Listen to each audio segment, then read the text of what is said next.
Let's see, is it on this slide or the next one?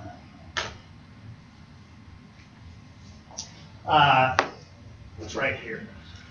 So one of the concerns law enforcement has really had with us is that, boy, after 2 years you've sampled and you've sampled and you've sampled.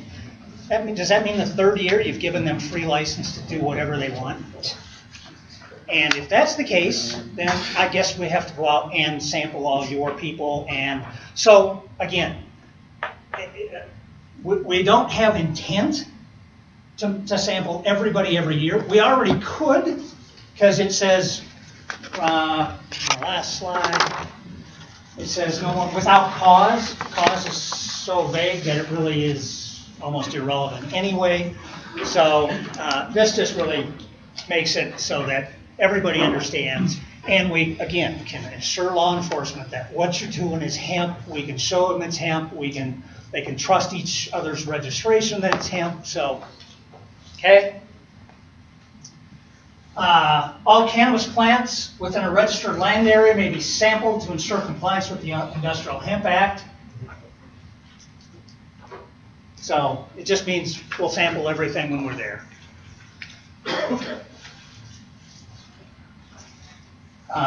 Individual or composite samples of cannabis can be sampled. And the reason this is really important, for those that are doing breeding projects, we want to make sure that we've got the ability to talk with those registrants, because the last thing we'd want to do is come in and have somebody say, geez, I got 1,000 varieties.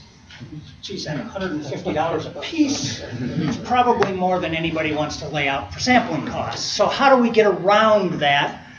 And so we've looked at this and we've said, here is the way where we can work with the registrant that can show us what their records are. We can take those records and we can go in and do a couple of samples to ensure that what their records say match what their test results on those varieties are, and we can be assured. So it gives us the ability to work with you instead of literally destroying a breeding program.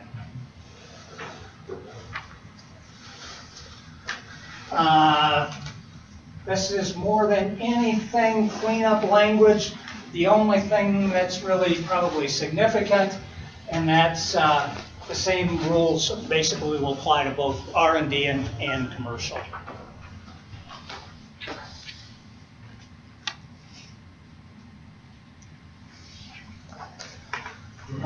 So the last thing I have before we'll take questions, I don't know how we're doing time-wise. I've tried to go through it. Oh man, we're doing well. I should have talked slower. So there's been I've got a lot of calls about why are you using cannabis? Why aren't you using industrial hemp? Your jurisdiction is industrial hemp. And as I laid out there, we realize our jurisdiction is industrial hemp. That's what we're trying to provide to everybody that has questioned what are we doing. We're trying to provide that legal landscape. And the reason it's important is if we use the terminology, some cases, it is industrial hemp, it is before we know that it's industrial hemp. So until we know it's industrial hemp in that testing process, all we're doing is cleaning up language. But cannabis, it should be industrial hemp. We haven't identified it as industrial hemp, so therefore we use the term cannabis in those settings. So that's really it. Okay. Questions?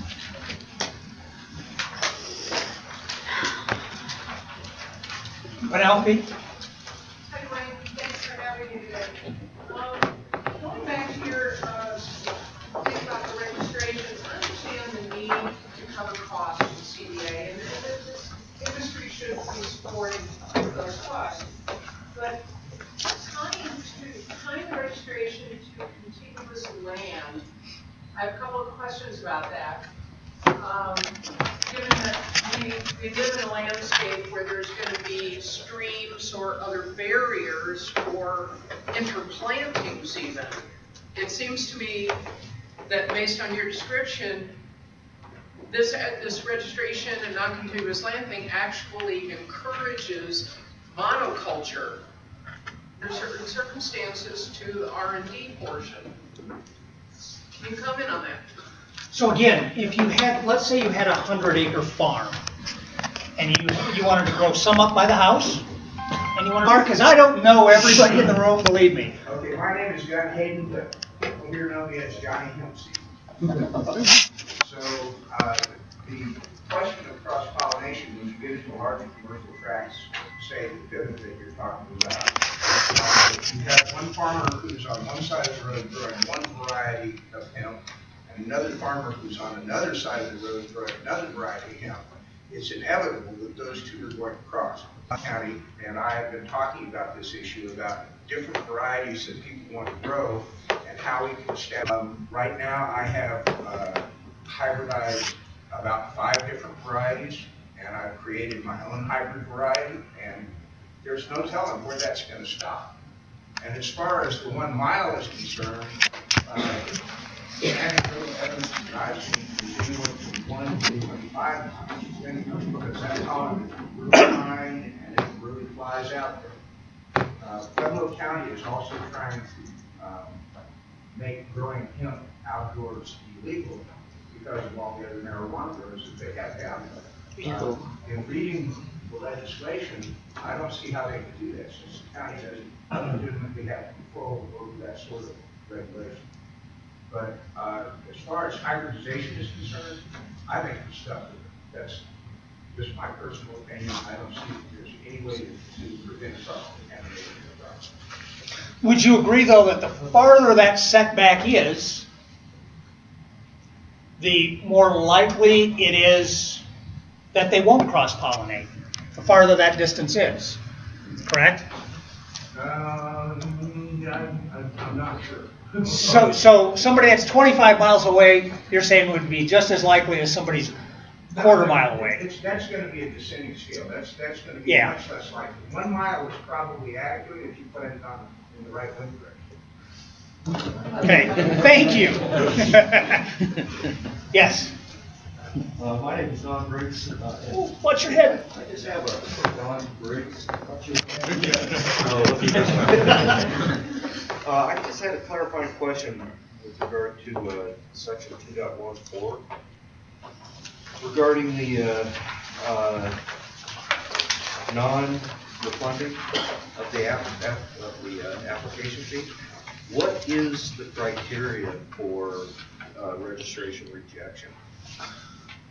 So, let me tell you where this. For example, if I were to register and my registration was rejected because somebody else was registered within less than a mile of my location. So that part within a mile is for your own. Oh, okay. So understood. So what are specifically what are the? So we had some registrations that literally came in this year that they didn't provide any contact real information, and we tried to reach out to them.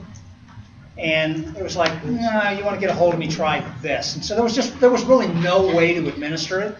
I think we've probably had 6 or 8 registrations that we returned the money. But what we've said is we went through a cost to try to generate the contact information and all the information that's required. So you anticipate that the language in that would be amended to reflect that the money would be refunded if the registration is rejected through no fault of the applicant. No, the rule refers to incomplete applications. So if you go back to part 2 in the registration, if you provided that information, then you provided a complete information. In which but case the process would be at fault, right? There is no at fault here, really. If we don't get all that information, they can't process it. But they may have spent 3 weeks doing all that, and this charges you for that service as opposed to charging the people that do go through and get the application. But it's incomplete. It's not a discretionary thing. If this is complete and accurate information, you've satisfied the rule requirement. Okay. Thank you. Yeah, so again, I think if anybody has turned in a registration that doesn't have the right GPS codes or whatever that might be, we want to get them registered. Our goal is to get everybody registered that wants to grow hemp. Our real, like I said, this really is, It's not any different than if you go down and do a driver's license, you pay a fee, you take the driver's test, you don't pass the driver's test, they don't hand you a check back. That's really all it is. Okay? My name's Matt Dale. With regards to cross-pollination, I'm a disabled veteran. I'm also a medical marijuana card holder. I managed to grow hemp outdoors 20 feet in my indoor marijuana crop with no cross-pollination whatsoever. No extreme measures taken whatsoever to try to ensure, other than the fact that there was a wall in between the indoor plants and outdoor plants. I don't really necessarily see that there is any kind of appreciable risk if one's inside and the other is not for cross-pollination. And are you concerned at all about the charge of discriminating against medical marijuana patients who have a legitimate need to cultivate marijuana as well as hemp for food for my family? Yeah. No, so a couple of things. I would tell you, even by the Johnny Hemp seed, you were lucky. Having those two just that far apart, I would say from my own breeding experience and other crops, you were lucky. Because pollen moves. Well, and so that's also why it says, if you can demonstrate, there's room to discuss, okay? As far as the legal, what that landscape looks like, Dave can probably address this better than I can. You have a legal right to grow both, but you don't necessarily have a legal right to do both on the same area. So that's kind of, you're applying for registration, and the contingent of that registration is following these rules. And you don't have to grow hemp. Does that make sense? I understand that I may not have to grow hemp, but is it any different? It's an agricultural commodity. It's no different than corn. Do I have to grow Well, it is. corn? So it is different than corn. It is different than corn. Grab a semi-load of corn and drive to Nebraska, and you're going to be fine. I wouldn't encourage you to do that with hemp. Let me try on that. Let's start at the first part. And let's say this next year you want to grow in let's start at the first part of your question. Let's say this next year that you want to grow both in the situation you've got. What you should do is contact Dwayne and say, hey, I've grown it in this situation, did not have cross-pollination.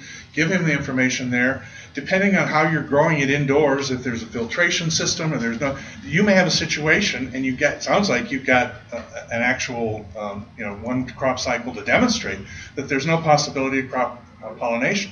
In that case, this rule allows Dwayne to say, okay, you're all right. Here's an exception to that distance because you have put in measures to make sure it doesn't happen. As far as the discrimination, these rules don't have anything to do with what you do with respect to medical marijuana. It does say if you want to enable yourself the safe harbor that the statute or creates, which is if you're under this program and growing it with these rules, then you are immune from any other criminal prosecution outside. You have to make that decision of how you grow the hemp.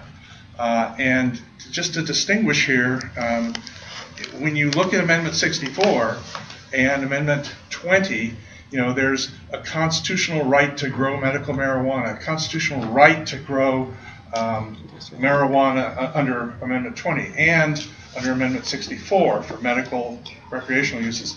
If you look at Amendment 64, what Amendment 64 says only is that the voters direct the legislature to enact legislation governing the regulation of hemp. So they set it aside.